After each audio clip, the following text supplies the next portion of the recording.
ഈ five star ഹോട്ടലിലെ ഭക്ഷണത്തിനിടയിൽ ഒരു ഹോംലി മീൽ இந்த கோழியை பார்த்தாலே தெரியும் நல்ல டேஸ்ட். എനിക്ക് പ്രാന്ത. ഇതെല്ലാം എങ്ങോട്ട് പോകുന്നു? ഭക്ഷണകാലത്ത് ഒരു മെജീഷ്യനാണല്ലേ?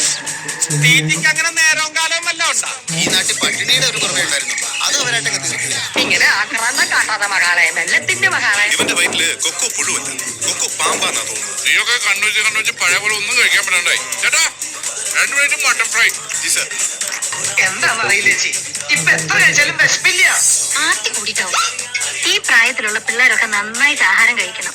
ശരിയാ, അങ്ങനെയാണെങ്കിൽ ഇതെല്ലാം കൂടെ പൊതിഞ്ഞു വിട്ടിട്ടാ ഞങ്ങൾ വീട്ടിൽ കൊണ്ടു ചെന്നോളല്ലേ.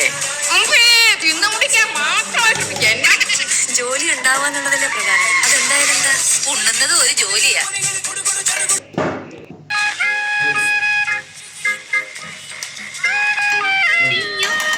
ഒരു ശകലം മതി എന്ന് പറഞ്ഞിട്ട്